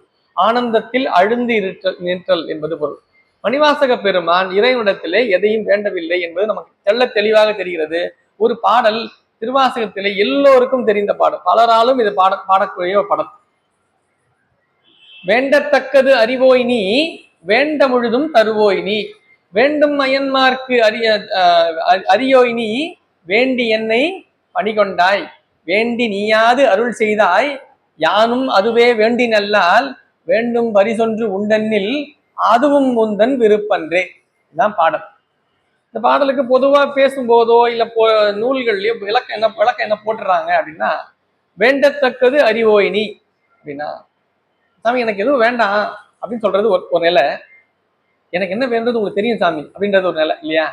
வேண்டத்தக்கது அறிவோய்னா எனக்கு என்ன வேணும்னு சாமி உங்களுக்கு தெரியும் அப்படின்னு மணிவாசகர் சொல்லிட்டாருன்னு எழுதிடுறாங்க உரை. அதுக்கு உரை அல்ல. எனக்கு என்ன வேண்டது உனக்கு தெரியும்னா என்ன அர்த்தம்? எனக்கு ஒன்று வேணும்னு அர்த்தம். அப்படித்தானே? அதென்ன பொருள்? தனக்கு எந்த பொருளுமே வேண்டாம் என்ற நிலையிலும் முதலமைச்சர் பதவியே மிகப்பெரிய பதவியாகவும் பொண்ணும் பொருளும் போகமும் விளங்குகின்ற அந்த பதத்தையே வேண்டாம் என்று நிற்கின்றார் என்றால், எனக்கு என்ன வேணும் உங்களுக்கு தெரியும்னு சொல்றது அதுக்கு அந்த பொருள் அதுவும் ஒன்னாயிடுமா? இல்லையே. இன்னொரு இடத்துல சொல்றார், நேரடியாகவே சொல்றார், வேண்டேன் புகழ், வேண்டேன் செல்வம், வேண்டேன் பிறப்பு இறப்பு, சிவம் வேண்டாதமை நாளும் தீண்டேன் அப்படின்னு சொல்றார். இப்ப வேண்டேன் புகழ், வேண்டேன் செல்வம்னு சொல்றவரு சாமி கிட்ட போயிட்டு எனக்கு என்ன வேணும் உங்களுக்கு தெரியும்னு சொல்லுவாரா? எனக்கு என்ன ஐயா உங்களுக்கு என்ன வேணுமாங்க ஐயா, எனக்கு எதுவும் வேண்டாங்க ஐயா அப்படி சொல்லிடுறாருன்னு வச்சுங்களேன். அவர் எதுவும் வேணான்ட்டாருங்க. நல்லா ஒரு வாட்டி கேட்டீங்களா, உங்களுக்கு எதாவது வேணுமாங்க ஐயா, எனக்கு என்ன வேணும் உங்களுக்கு தெரியுங்க ஐயா அப்படின்னு என்ன அர்த்தம்? அவருக்கு ஏதோ வேணும் போலக்குன்னு அர்த்தம். அவருக்கு ஏதோ வேணும் போலக்குன்னு அர்த்தம், அவ்வளவுதானே. அதை அவர் சொல்றதுக்கு தயங்குறாருன்னு அர்த்தம். அப்படி பொருள் சொல்லிட்டா மணிவாசகர் ஏதோ ஒன்றை வேண்டுகின்றார் பெருமாடத்திலேன்னு ஆயிடும் இல்லையா? அப்ப மணிவாசகர் வரலாறே பொய்ய நம்ம தப்பாக்கிட்டோம் ஆயிடும். வேண்டத்தக்கது அறிவோய் நீ அது பொருள் கிடையாது. எனக்கு என்ன வேண்டது உங்களுக்கு தெரியும் சாமின்றது பொருள் கிடையாது. இதுவரை நாம் அறிந்திருந்தாலும் இனி அந்த பொருளை நாம் கொள்ள வேண்டாம். அது எப்படி அந்த பாடலை நம்ம எடுத்துக்கணும் அப்படின்னா, வேண்டத்தக்கது அறிவோய் நீ. அறிவோய் என்பது விழி. அறிவோய்னா பெருமானை கூப்பிடுறது. அறிவு பொருளாக விளங்குகின்ற பெருமானே, வேண்டத்தக்கது நீ. நான் வேண்ட வேண்டியது யாரை தெரியுமா? உன்னைத்தான். வேண்டத்தக்கது அறிவோய் நீ. இப்படி போட்டு பார்த்தா புரியும். அறிவோய் வேண்டத்தக்கது நீ அப்படி சொன்னா புரியும் இல்லையா? அறிவோய், அறிவோய்னா விழி, விழின்னு சொல்லுவாங்க இலக்கணத்தை, கூப்பிடுறது. தம்பி அப்படின்றோம். தம்பின்றது ஒரு சொல்லு. தம்பின்னு என்ன அர்த்தம்? கூப்பிடுறாருன்னு அர்த்தம். அண்ணன், அண்ணன்னா அண்ணன் ஒரு உறவு முறை, தன்னையோட மேலான வரல. அண்ணா அப்படின்னு அர்த்தம், கூப்பிடுறாருன்னு அர்த்தம். விழித்தல்னு பேரு. விழித்தல்ல கூப்பிடுறது. விளம்பினான்னு சொல்லுவாங்க. விழித்த கூப்பிடுறது. அறிவோய், அறிவோய்னா சாமியை கூப்பிடுற. அறிவோய், அறிவு பொருளாக விளங்குகின்ற பெருமானே, வேண்டத்தக்கது யார்? நீ அல்லவா. நான் எதை வேண்டிக் கொண்டிருக்கின்றேன்? இந்த உலக பொருளை அல்லவா வேண்டிக் கொண்டிருக்கின்றேன். புகழையும் போகத்தையும் அல்லவா வேண்டிக் கொண்டிருக்கின்றார்கள். நான் அப்படி அல்ல, நான் உன்னை மட்டுமே வேண்டுகின்றேன். அப்படி உன்னிடத்தில் உன்னை வேண்டாமல் மற்றதை வேண்டுபவர்களுக்கு நீ எப்படி விளங்குகின்றாய்? அரியவனாக விளங்குகின்றாய். வேண்டும் அயன்மார்க்கு அறியோய் நீ. அவர்கள் பெருமானை வழிபாடு செய்கின்றார்கள். திருமாலும் தினமனும் வழிபாடு செய்கின்றார். எதற்காக? அவருடைய பதத்தை மேலான நிலைக்கு கொண்டு செல்வதற்காக அவளை வழிபாடு செய்கின்றார். அவருடைய பதத்தை அடுத்த நிலைக்கு கொண்டு செல்வதற்காக வழிபாடு செய்கின்றார்கள். அவர்களுக்கு பெருமான் எப்படி விளங்குகின்றான்? அரியவனாக விளங்குகின்றான். அடியார்களுக்கு பெருமான் எப்படி விளங்குகின்றான்? எளிவந்த பிரானாக விளங்குகின்றான். அடியார்கள் தன்னை பெருமானிடத்திலே முழுமையாக ஒப்படைத்து வழிபாடு செய்வார்கள். தனக்கு எந்த ஒரு பொருள் மீதும் பற்று இல்லை நிலையை வழிபாடு செய்வார்கள். தேவர்கள் இறைவனை அப்படி வழிபாடு செய்வதில்லை. தேவர்கள் தனக்கு ஒரு பொருள் வேண்டும் என்று பெருமானிடத்தில் வழிபாடு செய்வார். அதனால் தேவர்களுக்கெல்லாம் அரியவனாகவும் அடியார்களுக்கு எளியவனாகவும் விளங்குகின்றான்னு மணிவாசகர் பல இடங்கள்ல பதிவு செய்வார். பெருமானிடத்திலே மணிவாசகர் பொருளை வேண்டவில்லை, தனக்கு எது தேவை என்பதை வேண்டவில்லை, அவனிடத்திலே அவனை மட்டுமே வேண்ட வேண்டும் என்பதை நமக்கு காட்டுகின்றார். பெருமானிடத்தில் சென்று நாம் எதை வேண்ட வேண்டும்? அவனை வேண்டினால் நாம் எல்லாவற்றையும் பெறலாம். பொருளை வேண்டினால் பொருளை தந்து விடுவான். சாமிகிட்ட போய் இப்ப நம்ம பொருளை கேட்கக்கூடாதாங்க ஐயான்னா கேட்கலாம், கேட்டா கொடுத்துட போறாரு. சாமிகிட்ட போய் எதை கேட்டாலும் கொடுத்துருவார். அப்பர் பெருமான் அதான் சொல்றார், வேண்டுவார் வேண்டுவதே ஈவான் கண்டாய். சாமி யாரெல்லாம் வந்து ஏதாவது வேணும்னு கேட்கிறாங்களோ எல்லாருக்கும் இதெல்லாம் கொடுத்துருவா. கேட்கறாங்கலாம் கொடுத்துருவோம், கொடுத்து விட்டுரும், அவ்வளவுதான். எனக்கு வேணும் வேணும் சாமின்னு கேட்டா கொடுத்துருவாரு, அவ்வளவுதான். அதை வாங்கிட்டு போயிட்டு அதனால வர பிரச்சனை ஒண்ணு வரும் பாருங்க, அதுக்கு திருப்பி சாமி கிட்ட வந்து நிற்பான். எனக்கு அதெல்லாம் தான் சாமி பிரச்சனை, எனக்கு என்ன சாமி பண்றது, அதுக்கும் சாமி தான் தீர்வு கொடுப்பார். அவர் எல்லாவற்றையும் தந்து விடுவார். என்னை பெருமானே நீவியரே ஆட்கொண்டு எமக்கு எது தேவையோ அதை தந்து நம்மை நம்மை நெறிப்படுத்த வேண்டும் என்று பெருமானத்தை விண்ணப்பித்தால் வேண்ட மட்டும் தருவார், வேண்டதை மட்டும் கொடுப்பாரு, வேண்டதை விட்டுருவார். நாம எதெல்லாம் வேணும்ன்றத போய் நிற்கும் போதே ஒரு பட்டியலோட போயிடுறோமா, அவருக்கு இந்த பட்டியலை பார்த்தாலே முடியல அவருக்கு. சரி எதையா கொஞ்சமாவது கொடுத்து வைப்பான்னு கொடுத்துட்றேன். அவனிடத்திலே அவனை தவிர எதையும் வேண்டாத நிற்றலுக்கு பெயர் தான் உண்மையான பக்தி. அவனிடத்தில் எதை வேண்டும் அவனே, அவன் எல்லாவற்றுக்கும் அதிபதி அவனே. அவனை வேண்டினால் இந்த உலக இன்பம் இகத்தில் ஒரு சுகத்தையும் தருவான், நிறைவாக பரசுகத்தையும் தருவான். சாமி கிட்ட போய் சாமியை மட்டும் கேட்டு என்ன சார் பண்ண போறோம், நமக்கு தேவையானதெல்லாம் கேட்கணும், அவன் தருவான். இந்த உடம்ப நாம கேட்டா பெற்றோம் இல்லையா, இந்த உடம்பு நாம கேட்டு பெற்றோம் இல்ல, அவன் தந்தான். ஆனா இந்த பிறவி அவன் தந்தான். எத்தனையோ பேருக்கு சரியா காது கேட்கல, சரியா பார்வை தெரியல, ஐயா சரியா தெரியவே இல்லைங்க, எனக்கு எல்லாம் தெரியுது, நமக்கு எல்லாம் தெரியுது. எத்தனையோ பேருக்கு நடக்க முடியல, எத்தனையோ பேருக்கு காதால சில விஷயத்தை கேட்க, நமக்கெல்லாம் இதெல்லாம் கேட்குது, எல்லாம் நல்லபடியா வச்சிருக்காரு. இப்ப நமக்கு இதெல்லாம் கேட்டா வந்தது, அவனுடைய அருள் நம்மை நெறிப்படுத்தி கொண்டிருக்கின்றது. பலருக்கும் அடியன் குறிப்பிடுவது அதுதான். இறைவனிடத்திலே சென்று நாம் ஒரு பொருளை யாசித்து நிற்கின்றோம், யாசித்து நிற்கும் பொழுது பெருமான் அந்த பொருளை தந்து விட்டால் நாம் என்ன பண்ணணும், சந்தோஷப்பட வேண்டும். கேட்டாரு கொடுத்துட்டோம், கொடுத்துட்டாரு. அந்த பொருளை நமக்கு இறைவன் தரவில்லை என்றால் நாம் என்ன பண்ணணும், மிகவும் சந்தோஷப்பட வேண்டும். அந்த பொருளை இறைவன் நமக்கு தரவில்லை என்றால் நாம் மிகவும் சந்தோஷப்பட வேண்டும். காரணம், அந்த பொருள் நம்மிடத்தில் இருந்தால் நாம் துன்பப்படுவோம் என்று இறைவன் நினைத்திருந்தான், அதனால் நமக்கு அதை தர மறுத்து விட்டான். இப்ப நமக்கு எந்த பொருள் கிடைக்கலையோ சாமி வேணாம்னு நினைச்சார் போல இருக்குன்னு நினைச்சுக்கிட்டாலே நம்ம பிரச்சனை கிடையாது. நமக்கு துன்பம்ன்றது எப்படி வருது, ரெண்டு விஷயத்தாலதான் துன்பம் வரும். ஒண்ணு, நாம் எதிர்பார்த்த ஒன்று நடக்கவில்லை என்றாலோ, நாம் எதிர்பார்த்த பொருள் கிடைக்கவில்லை என்றாலோ துன்பம். எதிர்பாராத ஒன்று நடந்து விட்டாலோ, எதிர்பாராத ஒன்று பொருள் நம்மை ஒன்று சேர்ந்து விட்டாலோ நமக்கு ஒரு துன்பம் இல்லையா. எதிர்பார்ப்பு அற்ற நிலையிலும் எதிர்பார்ப்பு இல்லாத நிலையிலும் துன்பம் வந்துருக்கு. நான் என்ன எதிர்பார்ப்பே வேண்டாம், எதிர்பார்த்தா தானே, கொடுக்கலையா, அவர் வேணான்ட்டார் போல இருக்கு, அதான் கொடுக்கல, கொடுத்துருக்காரா ஏதோ ஒரு அருள் போல இருக்கு கொடுத்துருக்காரு. இந்த நிலையிலே நாம் பயணிப்போமே ஆனால் வினைகளை கழிக்கலாம். இது கிடைக்கலையே கிடைக்கலையே கிடைக்கலையே, இது கிடைச்சிருச்சே என்ன பண்றது என்ன பண்றது என்ன, இப்படியே இருந்துட்டோம்னா திருவாசகத்தை முற்றும் ஓதியும் கூட நமக்கு பயன் கிடையாது. பல திருமுறைகளை மனப்பாடம் செய்தும் கூட அனுபவம் என்பது நாம் அருளாளர்களுடைய பாடல் வரிகளில் இருந்து ஒவ்வொன்றாக பெறுவது. இந்த பாடலை இன்று ஓதுகின்றோம், இதை எந்த அளவில் இன்றைய தினம் பின்பற்றுகின்றோம், இன்றைய தினம் இதை எப்படி பின்பற்றுகின்றோம், திருக்கோவிலுக்கு செல்லுகின்றோம், பெருமானை வழிபாடு செய்கின்றோம். என்ன வழிபாடு செய்கிறோம், நமக்கு இப்படி ஒரு நல்ல பிறவியை தந்தார், இந்த நல்ல உடம்பை தந்திருக்கின்றார், நல்ல உறவுகளை தந்திருக்கின்றார், நல்ல பொருளாதாரத்திலே நம்மை நல்ல நிலையில வைத்திருக்கின்றார், பெருமானே ரொம்ப நன்றி. என்ன பண்ணோம், ரொம்ப நன்றி, ரொம்ப நல்லா இருக்கு சாமி, நல்லா நன்றின்னு சொல்ல பழகணும். நன்றி என்று சொல்ல பழகிவிட்டாலே சாமி பார்ப்பார், சரி அடுத்தது கொடுப்போம்னு பார்ப்பார். நாம் என்ன பண்றோம், வேணும் வேற ஏதோ வேணும் தான் போயிட்டு இருக்கோம். ஆனால் எதை செல்ல வேண்டும் பெருமானத்திலே, நன்றி சொல்வதற்கு பெருமான் திருக்கோவிலுக்கு செல்ல வேண்டும். நன்றி சொல்ல சென்று கொண்டே இருந்தால் அவன் மீது அன்பு பெருகும். நமக்கு எதையெல்லாம் பெருமான் தந்து கொண்டே இருக்கின்றான் என்பது நமக்கு பெருகும். அதற்கு பேர் தான் அன்பு. அவன் மீது அன்பு செலுத்தல் என்றால் அவன் நமக்கு இதுவரை செய்த நன்றிகளை நினைந்து நினைந்து நினைந்து போற்றி போற்றி போற்றி அதிலேயே திளைத்திருத்தல், அதுக்கு பேர் தான் அன்பு. அது எந்த ஒரு எதிர்பார்ப்பும் மற்றது. சாமி நாளைக்கு செய்வாரான்னு கூட தெரியாது. மணிவாசகர் 658 பாடல், 658 பாடல், 51 பதியங்கள், 658 பாடல்கள் நமக்கு திருவாசகத்திலே உள்ளது. இதுல பாத்தீங்கன்னா எந்த அடியாரையும் குறிப்பிட்டிருக்க மாட்டார். 2 அடியார்களை மட்டும் குறிப்பிடுகின்றார். ஒரு இடத்துல சண்டேஸ்வரரை குறிப்பிடுகின்றார், 2 இடங்கள்ல கண்ணப்ப நாயனாரை குறிப்பிடுகின்றார். கண்ணப்ப நாயனார் பெருமானிடத்து கண்ணப்பர் என்று சொல்லப்படுகின்ற 63 நாயன்மார்களிலே ஒருவராக விளங்கக்கூடிய வேடர். அந்த கண்ணப்பர் பெருமானை வழிபாடு செய்தார், 6 நாட்கள் மட்டுமே வழிபாடு செய்கின்றார், கண் இடந்து பெருமானுக்கு வழிபாடு செய்கின்றார், எல்லாம் வரலாறு. மணிவாசக பெருமான் பார்க்கின்றார், எப்படி இப்படி ஒரு அன்பை செலுத்த முடியும், இப்படி ஒரு அன்பை எப்படி செலுத்த முடியும் என்று வியக்கின்றார் மணிவாசக பெருமான். அது போன்ற அன்பை எல்லாம் பெருமான் பெற்றும் கூட என் அன்பையும் ஒரு அன்பாக நினைந்தாரே என்று மணிவாசகர் நினைக்கின்றார், ஏங்குகின்றார். அவ்வளோ பெரிய அன்பை பார்த்தாரு சார். யாரு, கண்ணப்பரோட அன்பெல்லாம் பார்த்துட்டு கூட பெருமான் ஏன் அன்பை பார்த்தார். தன் அன்பை ரொம்ப குறைவா சொல்றார் சாமி, ரொம்ப குறைச்சு சொல்லிக்கிறார். நாம் பெருமானை வழிபாடு செய்து நாம பெருமைப்பட்டு கூடாது, சாமி தான் பெருமை. அவன் ரொம்ப நாள் செய்யறான் போல இருக்கு, நாமே சொல்லிக்கூடாது, நாம ரொம்ப நாள் வழிபாடு செஞ்சுட்டு இருக்கோம், நாம ரொம்ப பணி செஞ்சுட்டு இருக்கோம், நாம சொல்றது பிரயோஜனம் இல்லை. பெருமான் சொல்லணும். சாமி அந்த அன்பை பார்த்தாரு. பார்த்து சிவகோசரி யாருக்கு என்ன சொன்னாரு? கண்ணப்பனுடைய தொண்டை காண்டு அவரை பின்பற்ற சொன்னார். சிவகோசரி, அது வரலாறு. நம்ம மணிவாசகர் பார்க்கிறார், எவ்வளவு பெரிய அன்பு. தன்னை இழத்தல், தன்னுடைய உறுப்பில் ஒன்றையே இழந்து பெருமானுக்கு வழிபாடு செய்தல், இதெல்லாம் இந்த அன்புக்கு எப்படி ஒரு ஈடு இணை சொல்ல முடியும்னு பாக்குறாரு. அந்த அன்பை பார்த்துட்டு கூட சாமி ஏன் அன்பையும் பார்த்தார். கண்ணப்பன் ஒப்பதோர் அன்பு இன்மை கண்டபின், இந்த மாதிரி ஒரு அன்புக்கு அடைமொழி யாரும் கொடுத்ததே இல்லை. அந்த அன்பு எப்படிப்பட்ட அன்பா? அன்பு இன்மை அன்பா. இன்மை அன்புன்னா அதுக்கு மேல ஒரு அன்பே கிடையாதுன்றார். மணிவாசகர் கொடுக்குற செய்தி. அன்பு இன்மை கண்ட பின், அன்பு இன்மைனா அதுக்கு மேல ஒரு அன்பே கிடையாது சார், அவ்வளவு பெரிய அன்பு. அதுக்கு மேல யாராவது கொடுத்துருப்பாங்களான்னு தெரியலன்றார் மணிவாசகர். கண்ணப்பன் ஒப்பதோர் அன்பு இன்மை கண்ட பின், என்னப்பன் என்னொப்பில் என்னையும் ஆட்கொண்டருளி வண்ண பணித்து என்னை வா என்ற வான்கருணை சுண்ண பொன்னிற்றற்கே சென்றுதாய் கோத்தும்பி. திருக்கோத்தும்பியில வர பாடம்.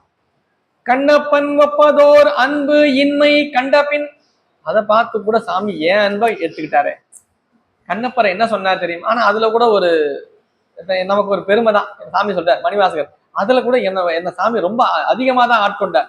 ஏன்னா கண்ணப்பரை என்ன சொன்னார் தெரியுமா? நில்லுன்னு சாமி ஒரு கண்ணை இடந்தார், மற்றொரு கண்ணை இடற செய்யும் பொழுது நில்லு கண்ணப்ப நில்லு கண்ணப்ப அப்படிதான் சொல்றார் சாமி. கண்ணப்பரை நில்லுன்னு தான் சொன்னாரு. என்ன சொன்னார் தெரியுமா? வான்னு சொன்னார். கண்ணப்பன் ஒப்பதோர் அன்பின்மை கண்டபின் என்னப்பன் என்னொப்பில் என்னையும் ஆட்கொண்டருளி வண்ண பணித்து என்னை வா என்ற வான்கருணை. சாமி சொன்னார் வாங்க சொன்னார். வா என்ற வான்கருணை சுண்ண பொன்னிற்றற்கே சென்றுதாய் கோத்தும்பி. என்னை வா என்றான் பெருமான். அழைத்தான் என் அன்பையும் கண்டு. நாம் செய்ய வேண்டியது என்ன? பெருமானிடத்திலே அன்பு செலுத்த வேண்டும். அவன் அன்பைத்தான் கேட்கின்றான். நாம வேற எதுவும் கேட்கல, நீ அதை வாங்கிட்டு வா, இதை வாங்கிட்டு வா, அதை செய்யணும். அன்பை பெருமானிடத்திலே நாம் அன்பை செலுத்த வேண்டும். அன்பை எதற்காக செலுத்த வேண்டும் என்றால், அன்பை செலுத்தினால் ஒழிய நம்மால் அருளை பெற இயலாது. அருளை பெறுவதற்கான ஒரே ஒரு வாய்ப்பு அன்பு. அதனால் தான் மணிவாசக பெருமான் பல இடங்களிலே பெருமானிடத்திலே அன்பை வேண்டுகின்றார். கண்ணப்பர் மாதிரி அன்பு வேணும், கண்ணப்பர் மாதிரி அன்பு வேணும். இல்லைன்னா நிறைய அடியார்கள் இருக்கின்றார்கள், உண்மை அடியார்கள், மெய்யடியார்கள் போல தனக்கு அன்பு செலுத்த வேண்டும். நாடகத்தால் உன் அடியாறு போல் நான் நடித்து வீடகத்தே புகுந்திடுவான் மிக பெரிதும் விரைகின்றேன் ஆடகச்சீர் மணிக்குன்றே இடையரா அன்பு எனக்கு என் ஊடகத்தே நின்றுருக தந்தருள்வாய் உடையா. பெருமானே எனக்கு அன்பு செலுத்தணும். எப்படி அன்பு இருக்கணும்? இடையரா அன்பு. அன்புக்கு மணிவாசகர் மாதிரி யாரும் ஒரு அடைமொழி கொடுத்திருப்பாங்களான்னு. இடையரா அன்பு, பால் நினைந்து ஊட்டும் அன்பு, அது ஒரு அன்புக்கு நிறைய. சாயா அன்பினை நாள்தோடும் தழைப்பவர், மெய் அன்பு, பல அன்புக்கு பல அடைமொழி கொடுத்திருப்பார் மணிவாசகர். அப்படி இந்த இடத்துல சொல்றாரு இடையரா அன்பா. அந்த அன்பு எப்படின்னா, இன்னைக்கு இருக்கு நாளைக்கு இல்லை, நாளைக்கு எனக்கு டைம் இல்லை அதனால இல்லை, அடுத்த வாரம் நான் முழுக்க இருக்கவே மாட்டேன், அதுக்கு அடுத்த வாரம் தான் ஏன்னா ஊருக்கு போயிடுவேன் நான், அதுக்கு பேர் அன்பு இல்லை. அன்பு எப்படி இருக்கணும்? இடையராதுன்னா அதுக்கு எப்படி சொல்லுவாங்கன்னா, இந்த தேன் இருக்கு இல்லையா, தேன் ஒழுக்கு, தேனை நீங்க மேலே இருந்து ஊத்துனீங்கன்னா அப்படியே மேல இருந்து நீளமா கீழே வரைக்கும் வரும். அது கீழே இருந்து தான் மேல ஒரு கம்பி வருதா இல்ல மேல இருந்து தான் கீழே வருதானே தெரியாது, அப்படியே நேரா இருக்கும். அதுக்கு தேன் ஒழுக்குன்னு பேர். அதுதான் வழிபாடு. நம்முடைய பக்தி என்பது அப்படிதான் அமைய பெறணும். நம்ம பக்தி எப்படி இருக்குன்னா, இந்த கார்பரேஷன் தண்ணி மாதிரி இருக்கு, அடிச்சா வருது, திருப்பி அடிக்க நிறுத்தினா திருப்பி சாப்பிட்றது உள்ள போயிருது, அப்படியே உள்ள போயிருது. அப்படியே கொஞ்சம் இருக்கு சார், கொஞ்சம் நாளைக்கு இருக்கிற மாதிரி இருக்கு சார், அப்புறம் இல்லை சார். கோவிலுக்குள்ள இருக்கிற வரைக்கும் பக்தி, கோவில் விட்டு தாண்டிட்டா பார்த்து வீட்டுக்கு போனா டிவி தான். நமக்கு டிவியை பார்த்தோமா, அதை பண்ணோமா, எதை போனோமா, அப்படியே அப்புறம் எங்க போச்சு இவ்வளவு நேரம் மறந்துருச்சு, அவ்வளவுதான். அப்ப என்ன அன்பு என்ன ஆயிடுச்சு? கட்டாயிருச்சு. அருளாளர்கள் குறிப்பிடுகின்ற அன்பு அது அல்ல. மணிவாசகர் சொல்லுகின்றார், இறைவன் மீது அன்பு செலுத்த வேண்டும். அவன் நமக்கு எப்படியெல்லாம் கருணையோடு விளங்குகின்றான் தெரியுமா? எப்படி கருணையோடு விளங்குகின்றான்? தாயை விடவும் கருணையான நம் மீது அன்பு செலுத்துபவன் பெருமான். இந்த உலகத்திலேயே மிகப்பெரிய ஒரு நமக்கு அன்பு நம் மீது அன்பு செலுத்துகின்ற ஒரு உறவு என்றால் தாய் தான். தாய் அன்புக்கு மேல ஒரு அன்பே கிடையாது இந்த உலகத்துல தாய் அன்புக்கு மேல ஒரு அன்பு கிடையாது. அது மேலான அன்பு, அதுதான். ஏன் அந்த அன்பு அப்படி குறிப்பிடுறோம்? ஏனென்றால் இந்த உயிர் என்பது உடலை எடுத்து 10 மாதங்களுக்கு பிறகு கருவுற்று கருவிலிருந்து வெளியே வருகிறது. கருவில வெளியே வந்த உடனேயே அதற்கு உணவு தேவைப்படுகிறது. அதற்கான உணவை தருவது யார் என்றால் தாய் தான். பால் தருது. இந்த பாலை எப்படி தராவ? வெறும் அந்த குழந்தை உருவாயிருச்சுன்னு தெரிஞ்சாலே அதுக்கு ஒரு 2 மாசத்துக்கு முன்னாடில இருந்தே அதுக்கு அந்த பால் சுரக்க ஆரம்பிச்சிருமா அந்த அம்மா. பிறந்த அடுத்த நொடியிலிருந்து முலையிலிருந்து பாலை குடிக்கலாம் குழந்தை. அந்த குழந்தைக்கான உணவு நாம் தேட வேண்டாம், தாய்கிட்டே இருக்கு. தாய்க்கு இப்ப சாமி எப்படி வச்சிருக்காரு பாருங்க. குழந்தையும் வர அனுப்புறாரு சாமி, அதுக்கான உணவையும் தாய்கிட்டே கொடுத்துறாரு. பெருமானோட கருணை எவ்வளவு. ஆனால் அந்த கருணை மிகுந்த பெருமானுடைய நேரடியான கருணை நம்மால் எப்படி பெற முடியும்? தாயின் மூலமாகத்தான். அந்த குழந்தை ஒரு மாசம் இருக்கும் வச்சுங்க, ஒரு 15 நாள், ஒரு மாசம் குழந்தை. அந்த குழந்தை அங்க தூங்கிட்டு இருக்கு. அந்த குழந்தைக்கு பசிக்குது. மணி ஆயிடுச்சு, ஒரு 2 மணி நேரம் ஆயிடுச்சு. பசிக்குதுமா, கொஞ்சம் பால் கூட்டாமா, நான் பால் குடிக்கணும்னு சொல்லுமா அந்த குழந்தை. கொஞ்சம் வாமா, நான் பால் குடிக்கணும்னு சொல்லும் குழந்தை. கூப்பிடாது. அழுமா, அழுதாவது கூப்பிடுமா, அழுதும் கூப்பிடாது. பிறந்த குழந்தை கிட்டத்தட்ட 18 மணி நேரம் 15 மணி நேரத்துக்கு மேல தூங்கிட்டு இருக்குமா ஒரு நாளைக்கு. சும்மா கொஞ்ச நேரம் தான் கையை காலம் வச்சுட்டு இருக்கும். மீதி நேரம்லாம் தூங்கிட்டு தான் இருக்கும். சில குழந்தைங்க முழிச்சுட்டே இருக்கு, அது வேற விஷயம். பொதுவா ரொம்ப நேரம் தூங்கிட்டு இருக்குமா. ஏன்னா இருட்டிலேயே இருந்தது. கிட்டத்தட்ட 9 மாதம் இருட்டிலேயே தானே இருந்தது. திடீர்னு வெளிச்சத்தை பார்க்கும்போது நமக்கே ஒரு இருட்டு அறையில இருந்து திடீர்னு லைட்டை போட்டு பாருங்களேன், டக்குன்னு நம்ம கண்ணுங்க எல்லாம் கூசும். இரவு தூங்கின பிறகு லைட்டை போட்டு பாருங்களேன், அந்த ஒரு 6 மணி நேரம் ஒரு இடைவெளியில் இருட்டுல இருந்துட்டே நம்மளால லைட்டை பார்க்கும்போது கொஞ்ச நேரம் நம்ம அப்படியே பொறுமையா இருந்துட்டு சுதாரிச்சுக்கிட்டு எல்லாம் செஞ்சதுக்கு அப்புறமா தான் அப்படியே வருவோம். திடீர்னு லைட் நமக்கு முடியல. நீங்க யோசிச்சு பாருங்க, 9 மாசம் ஒரே இடத்துல இருந்துட்டு ஃபுல் இருட்டு. அங்க என்ன லைட் டெக்கரேஷனா போட்டு வச்சிருப்பாங்க, ஃபுல்லா இருட்டுக்குள்ளேயே அப்படியே கூனி குறுகி படுத்துட்டு இருந்துட்டு 9 மாசம் கூட வெளியே வந்ததுக்கு அப்புறம் நீங்க யோசிச்சு பாருங்க, திடீர்னு இந்த உலகம் இவ்வளவு வெளிச்சமா இருந்தா அதுக்கு எப்படி பார்க்க முடியுமா?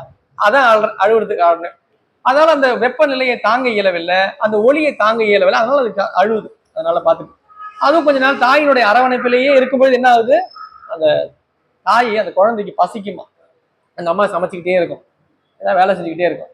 திடீர்னு அந்த அம்மாவுடைய முலையிலிருந்து பால் சுரக்குமா, தானா சுரக்குமா. அப்ப அந்த அம்மாவுக்கு தெரிஞ்சிருமா குழந்தைக்கு பால் குடிக்கணும் போல இருக்கு, அதான் சுரக்கும்.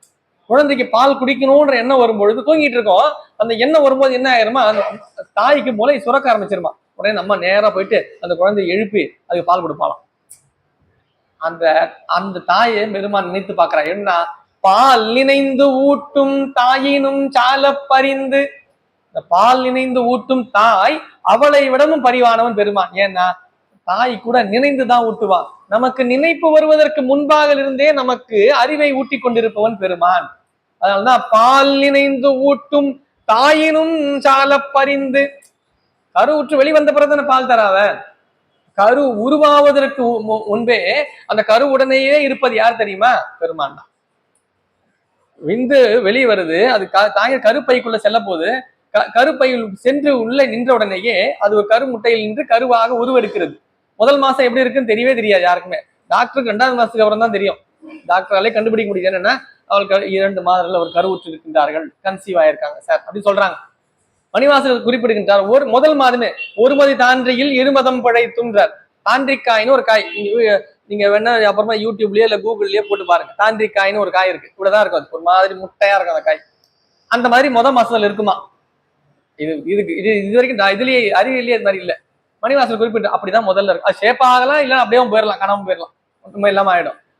2வது மாசம் திருப்பி அடுத்த கரு இப்படி ஒவ்வொரு நிலையில வருது. அந்த கரு மற்ற மணிவாசகர் 10 அந்த கருவுடைய 10 மாதங்களும் என்னென்ன ஆயிட்டு இருக்குன்னு சொல்றாரு. இருமதி தண்ணில் மும்மதம் பிழைத்தும் மும்மதி தண்ணில் அப்படின்னு சொல்லிட்டே வர்றாரு ஒவ்வொன்னா. ஒவ்வொரு மாசம் வரும்போது 5வது 6வது மாசத்துக்கு அப்புறம் தான் கொஞ்சமா வெளிச்சம் தெரியுமா அதுக்கு. 5 திங்களில் முஞ்சுதல் பிழைத்தும் 6 திங்களில் பேரிருள் பிழைத்தும். 6வது மாசத்துக்கு அப்புறமா தான் ஒரு கொஞ்சம் கண்ணு திறக்க ஆரம்பிக்குமா. அது இருட்டிலேயே இருந்து நீ கண்ணை மூடிட்டே இருந்தா இருட்டாதான் இருக்கும், கண்ணை திறந்தாதான் வெளிச்சமே தெரியும் நமக்கு. 6வது மாசம் தெரிய ஆரம்பிக்குமா. அப்படியே 8வது மாசம் பெரிய கஷ்டம். என்ன கஷ்டம்னா, தண்ணிக்குள்ளேயே இருக்கிறதுல தண்ணியிலேயே முழுங்கினாலும் முழுகிடுமா. அதுல இருந்து தப்பிக்குமா. ஒவ்வொரு மாசமும் ஒவ்வொரு அது எப்படி தப்பிக்குதா, பெருமான் உடனாவே இருக்கின்றாராம். அந்த கருவுக்கு உடனாவே பெருமான் நின்று இருப்பாராம். அப்போதுல இருந்து அந்த கருவை பார்த்துக்கிட்டே இருப்பாராம் சாமி. நல்லா இருக்கா, சரி ஓர்மா. அப்படி நம்ம பார்த்து 9 திங்களுக்கு கழித்து உரு பெற்று வளர்ந்து இந்த நிற்பதான் நாமெல்லாம். அப்படிதான் நாமெல்லாம் வந்திருக்கோம். அப்படி வந்துகிட்டே சாமி எப்போதுல இருந்து இருக்காரு, முதல் மாசத்துல இருந்து கூடவே இருக்காராம். ஒவ்வொரு கரு உருவாகிறதுக்கு, கரு உரு பெறுவதற்கு முன்பாக இருந்தே யார் இருக்காளா, சாமி தான் கூட இருக்காராம். அதனாலதான் அது தாய் அன்பை விட மேலான அன்பாக பெருமான் அன்பை மணிவாசல் குறிப்பிட காரணம் எதுக்குன்னா அதெல்லாம் காரணம். உரு தெரியா காலத்தே, எப்படி? உருவே தெரியல, இன்னும் கரு உருவாகல. உரு தெரியா காலத்தே உட்புகுந்து என் உளம் மண்ணி கரு திருத்தி ஊன் புக்கு கருணையினால் ஆண்டு கொண்ட திருத்துருத்தி மேயானை தித்திக்கும் சிவபதத்தை அருத்தியினால் நாயடியேன் அணிகொள் தில்லை கண்டேனே. கண்டப்பத்து என்கின்ற பகுதியிலே 31வது பகுதி பதிகமா வரக்கூடிய கண்டப்பத்திலே பெருமான் குறிப்பிடுகின்ற பாடல். உரு தெரியா காலத்தே உட்புகுந்து, உருவே தெரியல அப்போதுல இருந்து, அதை எந்த கிருமியும் மற்ற கிருமிகள்லாம் அந்த கருவை பாதிச்சிடாம சிதைச்சிடாம சாமி பக்கத்துல இருந்தே பார்த்துப்பாரு. இதுதான் கருவாகணும் அப்படின்றது முடிவை யார் பண்றா? சாமி தான் பண்ற. உட்புகுந்து என் உளம் மண்ணி கரு திருத்தி, அப்பவே திருத்துறாராம் கருவை. இது எப்படி ஆகணும், இது பிற்காலத்துல திருமுறைகளை ஓதி திருமுறைகளை நாளும் சிந்திக்கின்ற நிலையிலே இது அமையப்பெற வேண்டும், அப்பவே சிந்திக்கிறார் தான். உட்புகுந்து என் உளம் மண்ணி கருத்திருத்தி ஊன் புக்கு கருணையினால் ஆண்டு கொண்ட திருத்துருத்தி மேயானை தித்திக்கும் சிவபதத்தை, அதுதான் திருவருள். அந்த ஆனந்தம் தான் நமக்கு, அந்த சிவபதம் என்பதுதான் தித்திக்கும். இறைவனை வழிபாடு செய்யும் பொழுது ஒரு மேலான ஒரு ஆனந்தம் நமக்கு நிகழும். அது எப்படி இருந்ததுன்னா அது ஆனந்தமா இருக்கும். அது எப்படிங்க இருந்தது? எப்படித்தான் நீங்க தான் கோயிலுக்கு எப்ப பார்த்தாலும் கோயிலே இருக்கிறீங்கன்னு தெரியல, எங்களால கொஞ்ச நேரத்துக்கு மேல இருக்க முடியலங்கன்ற, அவ்வளவுதான். எல்லாருக்கும் கிடைக்காது, எல்லாரும் கிடைக்காது இல்ல. அல்வா எல்லாருக்குமா இனிக்கும்? நார்மலா இருக்கிறவங்களுக்கு தான் அல்வா இனிக்கும். நோய்வா இருக்கிறவங்களுக்கு அல்வா கொடுத்தீங்கன்னா கூட எனக்கு ஒரு மாதிரி கசக்குதுங்க ஐயா, எனக்கு கசக்குதுன்னு சொல்ற என்ன அர்த்தம்? அவனுக்கு நோய் இருக்குன்னு அர்த்தம். நோய்வாய்ப்பட்டவர்களுக்கு சிவானந்தத்திலே திளைத்தல் என்பது புரியாது. நாங்க பதிகம் ஓதுகின்றோம், இறைவனை வழிபாடு செய்கின்றோம், நீங்களும் வாங்க, எங்களுக்கு எல்லாம் வர முடியாதுங்க, அவ்வளோலாம் நேரம் இல்லைங்க ஐயா சொல்லிடுறோம்ல. ஏன்? அதற்கான வாய்ப்பை பெருமான் தரவில்லை. நாம் நினைந்து கொண்டிருக்கின்றோம், நாம் எல்லாம் முயற்சி செய்து நாம் எல்லாம் திட்டமிட்டு இது போன்ற வழிபாடுகள் எல்லாம் நாம் ஈடுபட்டு கொண்டிருக்கின்றோம் என்று இல்லை. யாரெல்லாம் ஒரு நாளில் வழிபாடு செய்ய வேண்டும் என்பதை இறைவன் முடிவு செய்கின்றான். அவன் அருளாலே அவன் தாள் வணங்கி, அவன் அருள் இல்லை என்றால் திருக்கோவில் வர. இப்ப இந்த தெருவில் எத்தனையோ பேர் போயிட்டு இருக்காங்க, இந்த தெருவில் சுத்தி எவ்வளவு பேர் போயிட்டு இருக்காங்க. எத்தனை பேரால இங்க ஒரு சபை இருக்குன்னு நூற்றாண்டுகளுக்கு மேலாக, கிட்டத்தட்ட 120 ஆண்டுகளுக்கு மேலாக செயல்பட்டு கொண்டிருக்கக்கூடிய அற்புதமான ஒரு அறிவார்ந்த ஒரு சபை நம்ம சைவ சபை, பக்த சபை. இந்த சபை இவ்வளவு பேர் இருக்காங்க, இவ்வளவு பேர் கேட்கறாங்க. இங்க இத்தனை பேர் எல்லாருக்கும் கேட்டிருக்கா இல்லையே? மைக்கு தான் வச்சிருக்காங்க, எல்லாருக்கும் வெளியே கூட கேட்கும். யாராவது உள்ள வரணும், யாருக்காவது தோணும். ஏன் தோணல? அவங்களுக்கு எல்லாம் தோணவே மாட்டேன்னு பாருங்க. ஏன் வருத்தப்படும்? இல்ல, அவர்களுக்கான வாய்ப்பை இறைவன் தந்தருளவில்லை, அவ்வளவுதான். அவர்களுக்கான வாய்ப்பை இறைவன் தரவில்லை. அவர்களுக்கு வாய்ப்பை தந்திருந்தால் அவர்கள் என்ன பண்ணுவாங்க? அப்படியே வந்து போவோம். நான் கூடங்க வரணும்னு நினைக்கிறேன், திடீர்னு அவங்க சத்தம் கேட்டுது, ஏதோ கேட்டுக்கிட்டே இருந்தேன். மணிவாசகர் திருப்பெருந்துறைக்கு குதிரை வாங்க செல்லும் பொழுது அப்படிதான் போனார். அங்கு சிவஞானத்து பெருமான் உபதேசம் செய்து கொண்டிருக்கின்றார்னு செவியிலே விழுந்தவர் தான் அப்படியே வந்துட்டார். அப்போ அது போன்ற ஒரு சிந்தனையான ஒரு பகுதி அங்க நடந்தேறி கொண்டிருந்தது. அது செவி ஊற்ற உடனே அப்படியே என்ன பண்ணார்? சாமி அப்படியே வந்தாரு, பெருமானை தரிசனம் செய்தார். அப்படிதான் பாக்குறோம் இல்லையா? இது போன்ற அறிவார்ந்த செய்திகளை நாம் நாளும் சிந்தித்துக் கொண்டே இருக்க வேண்டும். திருவாசகம் என்பது நீண்ட நெடிய ஒரு பெருங்கடல், ஒரு ஞான கடல். அது சொல்லும் பொழுது திருவாசகத்தை தேன் என்கின்ற சொல்லால் குறிப்பிடுவார்கள். திருவாசகத்தை தேன் என்கின்ற பொருளுக்கு ஒரு இலக்கணம் உண்டு. தேன் தானும் கெடாது, தன்னை சேர்ந்தாரையும் கெடவிடாது. நீங்க தேன்ல பாத்தீங்கன்னா ஒரு நெல்லிக்காய் இருக்கு, அது நெல்லிக்காய் சாப்பிட்டா ரொம்ப நல்லதுன்றாங்க, உடம்புக்கு நல்லது, டயபெட்டிக்லாம் நல்லது, ப்ரெஷர்லாம் இதுவாகலாம் சொல்றாங்க. சரி, நெல்லிக்காய் முழு நெல்லிக்காய், பெரிய நெல்லிக்காய், அந்த நெல்லிக்காய் வாங்கிச்சலாம். நமக்கு அது கிடைக்கவே மாட்டேங்குது. சரி, நம்ம ஒரு மொத்தமா கிடைக்கிறதுல வாங்கிக்கலாம்னு சொல்லிட்டு ஒரு 20 ரூபா 30 ரூபாய்க்கு வாங்கிட்டு வந்துட்டு வச்சுங்களேன். அது வாங்கிட்டு வச்சா ஒரு நாள் 2 நாள் சாப்பிடுவோம். 3ஆவது நாள் 4ஆவது நாள் பார்த்தோன்னா ஒரு மாதிரி மஞ்சள் ஆயிடும், ஒரு என்னென்ன கலர்லாம் மாறுமோ அவ்வளவு கலர்ல மாறிடும். அது அவ்வளவுதான். இவ்வளவுத்தையும் வச்சு எப்படி சாப்பிடுவோம்? 4ஆவது நாள் மேலே கெட்டு போயிடும். அதுக்கு மேல தாங்கவே தாங்காது. ரொம்ப நாள் ஆயிடுச்சுன்னா அது ஒரு ஸ்மெல்லே வந்து ஒரு மாதிரி ஆயிடும். நீங்க ஆனா யோசிச்சு பாருங்க, ஒரு நெல்லிக்காவை நல்ல தேன், நல்ல உயர்ந்த ரக ஒரிஜினல் தேன் சொல்றான் பாருங்க, உண்மையான அந்த தேன்ல அந்த தேன்ல போட்டு வச்சுட்டீங்கன்னா பல ஆண்டுகளுக்கு கெடாது, பல ஆண்டுகள் கெடாது. தேன்ல எந்த பொருளை நீங்க போட்டு வச்சாலும் அந்த பொருள் கெட்டு போகாது. தேன் அதுவும் கெடாது. உண்மையான தேன் தான், சும்மா இந்த ஏதோ தண்ணி கிண்ணி கலக்கிற அந்த மாதிரி தேன்ல, உண்மையான தேன் ரொம்ப காலத்துக்கு இருக்கும். நாங்கெல்லாம் ஒரிஜினல் தேன்லாம் சில இடங்கள்ல இருந்து வாங்க, வெளியில ரொம்ப விலை உயர்ந்ததா இருக்கும். அதெல்லாம் கிட்டத்தட்ட நாங்களே ஒரு 4-5 வருஷமா வச்சிருக்கோம் அந்த தேன்லாம். பெருமானுக்கு அபிடேகத்திற்கு பயன்படுத்தி, திருமஞ்சனத்துக்கு பயன்படுத்திய பிறகு அந்த தேனை எடுத்து வச்சிருப்போம். அது நீண்ட நாள் பயன்படும். பல இடங்கள்ல இந்த ஆயுர்வேதத்துல எல்லாம் மருந்து செய்யும் பொழுது தேன் கொஞ்சமா சேர்ப்பாங்க. அந்த தேன் பாத்தீங்கன்னா 200 வருஷம் பழமையான தேன்லாம் வச்சிருக்காங்களாம். 100-200 வருடம் பழமையான தேன். அது மருந்து தன்மை ஏறுமால். தேன் அதுவும் கெடாது, சேர்ந்தவனுக்கு நெய்யும் அப்படிதான், ரொம்ப நாளைக்கு இருக்கும், நெய் கெட்டு போகாது. இப்ப எல்லாம் கெட்டு போயிடுதுன்னா அது நெய் இல்லை, அது ஏதோ ஒன்று கெமிக்கலை செய்யறாங்கன்னு அர்த்தம். உண்மையான தூய நெய் வந்து கெட்டு போகாதான், தேனும் கெட்டு போகாதான். அப்படி திருவாசகம் என்பது, திருவாசகம் எத்தனை காலம் காலம் தாண்டி திருவாசகம் பயணித்துக் கொண்டேதான் இன்னும் இருக்கு. அது மட்டுமல்ல, அதை யார் ஒரு ஓதுகின்றார்களோ, யார் ஒரு அதன் மீது அனுபவம் பெறுகின்றார்களோ அவர்களும் நல்நிலையிலே வளர்ந்து கொண்டே இருக்கின்றார். ஒரே நம்ம வள்ளல் பெருமான் திருவாசகத்தை ஓதுகின்றார், ஓதிய உடனேயே பயன்பெறு அதனோட அனுபவம் பெறுகின்றார், திருவாசகத்திலே திளைக்கின்றார், சுத்த சன்மார்க்கம் என்கின்ற நெறியே இந்த உலகிற்கு எடுத்து உரைக்கின்றார் என்றால் திருவாசகம் எத்துணை உயர்ந்ததுன்னு நம்ம பார்க்கணும். திருவாசகம் என்கின்ற அந்த அந்த பாட 12 திருமுறைகள்ல 8ஆம் திரு முதல் பகுதியாக விளங்கக்கூடிய திருவாசகம். திருவாசகம், அந்த வாசகம்னு இருக்கும், அந்த அடைமொழியாக திருவாசகம் அப்படின்னாலே அந்த சொல்லே நமக்கு அந்த நூலினுடைய பேரே இருக்கு இல்லையா, அதுவே அந்த பகுதி அதனுடைய தன்மையை நமக்கு, நூலுடைய தன்மையை நமக்கு உணர்த்தக்கூடியது அந்த தலைப்பு, நூலினுடைய பெயர் திருவாசகம். அது அது திருவோட சேர்றதுனாலதான் அது வாசகம். அது ஆசகம், அது ஆசு அகம். ஆசு அப்படின்ற சொல்லுக்கு பொருள் என்னன்னா குற்றம் என்று பொருள். ஆசுன குற்றம், பொருளிலே வருகின்ற குற்றத்திற்கு பெயர் மாசு.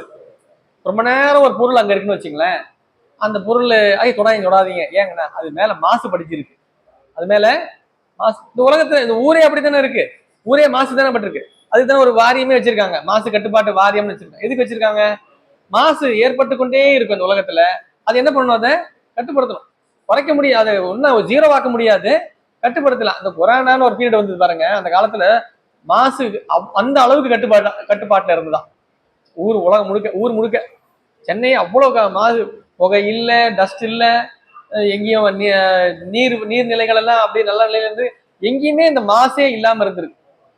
இது பொருள்களில் வருகின்ற குற்றத்துக்கு பெயர் என்ன? மாசுன்னு பேரு. எப்படி பொருளில் வருகின்ற குற்றத்திற்கு மாசு என்று பேரோ, அதே போல உயிரில் இருக்கின்ற குற்றத்திற்கு பேர் ஆசு. உயிரிலே படுகின்ற குற்றத்துக்கு பேர் என்ன? ஆசு. அந்த ஆசை அகற்றக்கூடியது. அந்த ஆசை எங்க இருக்கு? அகத்துல இருக்கு ஆசை. ஆசை வெளியில எல்லாம் இல்ல, மேலையா இருக்கு, அது நம்ம தினம் குளிச்சிடறோமே. ஆனாலும் இத்துணையை குளித்தாலும் அகம் என்னவா இருக்கு? ஆசோடுதான் அகன் விளங்குது. அகத்துல ஆசை இருந்துகிட்டே, ஆசைனா குற்றம் இருந்துகிட்டே தான் இருக்கு. அகத்தில் இருக்கின்ற ஆசை நீக்கக்கூடியதுதான் திருவாசகம். எது? திரு என்று சொன்னால் சிவம். சிவத்தினால் மட்டுமே அகத்தில் இருக்கக்கூடிய ஆசை நீக்க முடியும். அகத்தில் இருக்கக்கூடிய குற்றமாகிய ஆசை நீக்கக்கூடியது திரு மட்டுமே. திரு என்றால் சிவம். திரு என்ற சொல்லுக்கு பொருள் என்ன? சிவம். அதுதான் திருவாசகம். திருவாசகம் என்கின்ற நூல் நாம் நாளும் ஓதும் பொழுது அதில் நான் ஓதியதோடு மட்டுமல்லாமல் அதோட பொருள் உணர்ந்து ஓத வேண்டும். சொல்லிய பாட்டின் பொருள் உணர்ந்து சொல்லுவார். பொருள் உணர்ந்து சொல்லுதல் என்றால் அந்த பாடலுக்கான உரைகளை எல்லாம் வாங்கி படித்தல் என்பது பொருள் அல்ல. இந்த பாடலுக்கான பொருள் எல்லாம் தெரிஞ்சுக்கணும் சார். அந்த பாடல் பொருள் தெரிஞ்சுக்கணும், கூகுள்ல போட்டு பார்த்தீங்கன்னா, யூடியூப்ல போட்டு பார்த்தீங்கன்னா நிறைய கிடைச்சிட போகுது, அதுல இருந்தே பார்த்து தெரிஞ்சுக்கலாம். அப்ப மணிவாசன் அதுதான் சொல்றாருன்னா அதுக்கு யூடியூபே சொல்லியிருக்கலாமே. பொருள் உணர்ந்துன்னு அது இல்லை. பொருள் உணர்தல் என்றால் அந்த பொருள் எதை நமக்கு உணர்த்துகிறதுன்னு பார்க்கணும். இப்ப நம்ம இங்க பேசிக்கிட்டே இருக்கோம், திடீர்னு வேல் அப்படின்னு சொல்றோம். வேல்னு சொன்னா என்ன பண்ணணும்? டக்குன்னு இங்க வேல் பக்கத்துல இப்போதைக்கு இல்ல, வேல்னு சொன்ன உடனே டக்குன்னு வேல் நமக்கு சிந்தனையில வந்துடும். எப்படி இருக்கும் வேல்? வேல் இப்படிதான் இருக்கும், இப்படிதான் இருக்குன்னு ஒரு உருவத்துக்கு வந்துடும்ல. ஒவ்வொருத்தருக்கும் ஒரு சிந்தனையில ஒரு உருவம் தோணும்ல. வேல் அந்த வேல் அந்த உருவம் என்னது? அந்த எந்த சொல்லை நாம் சொல்லியோமோ அந்த சொல்லினுடைய பொருள் அது. அந்த சொல்லினுடைய பொருள், சொல் உணர்த்துகின்ற பொருள் தான் அந்த வேல். நேரா பாக்குறது. இப்போ நடராஜ பெருமான் திருவுருவம் அப்படின்னா நடராஜ பெருமான் திருவுருவம் சொல்றோம், வார்த்தையில நடராஜன் சொல்றோம், உருவமாக நேரா பார்க்கணும். உருவம் என்பதுதான் பொருள், வார்த்தை என்பது சொல்லாக நிற்கும். அந்த சொல் எப்பொழுது உணர்வு பெறும் என்றால் அது பொருளாக வரும்பொழுதுதான். அந்த பொருள் எப்படி இருக்கலாம்? நேராகவும் வரலாம், நம்முடைய மனக்கண்ணிலையும் தோன்றலாம். ஆனால் அது தோன்ற பெற வேண்டும். அம்மா வாயிலேயே சொல்லிக்கிட்டே இருக்கிறது, கண்ணை மூடிட்டு பேஞ்ச ரெக்கார்டு மாதிரி பேசி சொல்லிக்கிட்டே இருக்கிறது கிடையாது. அந்த சொல் உணர்த்துகின்ற பொருள் என்ன என்பதை நாம் உணர பெற வேண்டும். பிரணவத்தினுடைய பொருளை நம்முடைய முருகப்பெருமான் பிரமனிடம் கேட்டான். எல்லாருக்கும் தெரியும் வரலாறு. பிரமனிடம் பெருமான் என்ன முருகப்பெருமான் என்ன கேட்டாரு? பிரணவத்தின் பொருள் என்னன்னு கேட்டார். பிரணவத்தின் பொருள் என்ன? ஆகர உகர மகரத்தினுடைய சேர்க்கை தான் பிரணவம். இதெல்லாம் எப்படி சொல்லலாம்? வேதத்தை கொண்டே இந்த உலகத்தை படைக்கின்றான் யாரு? பிரமன். இப்ப வேதத்திற்கு முதலாக விளங்குவது எது? பிரணவம். பிரணவத்திற்கு பொருள் என்னன்னு கேட்கிறார். தெரியல அவனுக்கு. பிரமனுக்கே தெரியல பிரணவத்தோட பொருள். பிரணவத்திற்கு பொருள் என்ன? மணிவாக்கி சிவபெருமான் கேட்கின்றார். சிவபரம்பொருள் பெருமான் அதை உணர்த்துகின்றார். என்னன்ட்டு தகப்பன் சுவாமியாக முருகப்பெருமான் எழுந்து என்ன சொல்றாரு? பிரணவத்துக்கு பொருள் என்ன? அவ்வளவு. பிரணவம் உணர்த்துகின்ற பொருள் முருகப்பெருமான் தான். பிரணவம் குறிக்கின்ற பொருள் எது? அவன் நேரா சொல்ல, நீங்க தான் சாமி பிரணவத்தினுடைய பொருள்னு சொல்லியிருந்தா முடிஞ்சு போச்சு. அவன் அதை சொல்லல. அவன் ஏதோ உரைகளெல்லாம் எடுத்து ஏதோ இதுதான் அதுதான் முழிக்கிறான். அவன் மொழி பிதுங்கினான்றார் கந்த புராணத்துல கச்சியப்ப சிவாச்சாரி. அவனுக்கு ஓம் எனப்படும் ஓர் எழுத்து உண்மை உணரான் மாமுதற் பெருங்கடவுளாகிய பிரமனே விழித்தான் என்றால் நாம் இங்கு அறிந்தனை எல்லாம் பெரும் மாயின்ற. இதெல்லாம் ஒரு ஏழமையான சொல். நாமெல்லாம் ஒன்றும் தெரிஞ்சுக்கல. பிரமனுக்கே பிரணவத்தை தெரியாம இருந்திருக்கான். பிரணவனா தெரியலன்னா அவனுக்கு பொருள் என்னன்னு தெரியல. பிரணவம் உணர்த்துகின்ற பொருள் முருக பெருமானே நீர் தான் பிரணவத்தினுடைய பொருள்னு சொல்லியிருந்தா முடிஞ்சு போச்சு. அவனுக்கு அது தெரியல. அவனுக்கு நாம் பொருள் உணர்தல் என்றால் திருவாசகம் உணர்த்துகின்ற பொருள் எது? சிவம்தான். எல்லாவற்றுக்கும் உரிய பொருள் எது? சிவம்தான். எல்லாவற்றையும் நம்ம தரக்கூடிய பொருள் எது? சிவம்தான் என்பதை உணர்ந்து நாம் அதை ஓதுவோமே ஆனால் திருவாசகத்திலிருந்து நாம் மேலான அனுபவங்களை நாளும் பெறலாம். ஏதோ ஒரு நாள் கிடைக்கும் போல இருக்குன்னு இல்லை, ஒவ்வொரு நாளும் நமக்கு அனுபவமாகவே விளங்கும். இந்த பிறவி என்பது நமக்கு அனுபவத்தை பெற்று அருளியலில் அழுந்துவதற்காகத்தான் இந்த பிறவி. இதுல அப்படியே நம்ம வினைகளையும் கழிக்க வேண்டும், வேற வழி இல்லை. ஏன்னா நமக்கு பிறப்பு தரப்பட்டு விட்டது. நாம் வினைகளால் கட்டுண்டு இருக்கின்றோம். வினைகளையும் கழிக்க வேண்டும், பிறவியும் கடக்க வேண்டும். அப்ப என்ன பண்ணணும்? அருளியலில் அழுந்து நின்றாலுடைய இந்த வினை தாக்கம் நம்மை பெருமளவில் தாக்காது. வினையிலிருந்து மீளலாம்.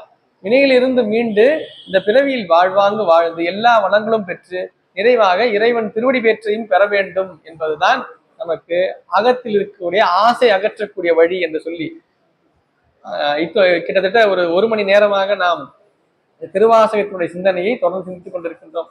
பல இடங்களில் அடியன் குறிப்பிடுவதுதான், நாம் நிறைய செய்திகளை நீண்ட நெடுநேரமாக நிறைய செய்திகளை பேசுவதை விட நிறைவான செய்திகளை பேசுவோம், நிறைவான செய்திகளை பகிர்ந்து கொள்வோம். ஒரு 2 மணி நேரம் பேசணும் சார், 3 மணி நேரம் பேசணும் சார். அவ்வளவு நேரம் பேசினாலும் ஒருத்தர் சொன்னாரா, ஐயா நீங்க எவ்வளவு நேரம் பேசுவீங்க? நான் ஒரு 3 மணி நேரம் பேசுவீங்க, நீங்க என்ன சொல்றீங்க? நாங்க 1 மணி நேரம் தான் கவனிப்பாங்க. அவர் 3 மணி நேரம் பேசணும், கவனிக்க போறதுன்னு 1 மணி நேரம் தான். அப்புறம் எதுக்கு 3 மணி நேரம் பேசணும்? நாங்க 1 மணி நேரத்துக்கு கவனிக்க மாட்டேன். ஒருவருடைய கவனம் என்பது ஒரு குறிப்பிட்ட அரை மணி நேரத்துல 1 மணி நேரம், அதிகபட்சம் 1 மணி நேரம் தான். 1 மணி நேரத்துக்கு மேல ஒருத்தர் ரொம்ப கவனம் செலுத்த முடியாது, கவனம் சிதறும்.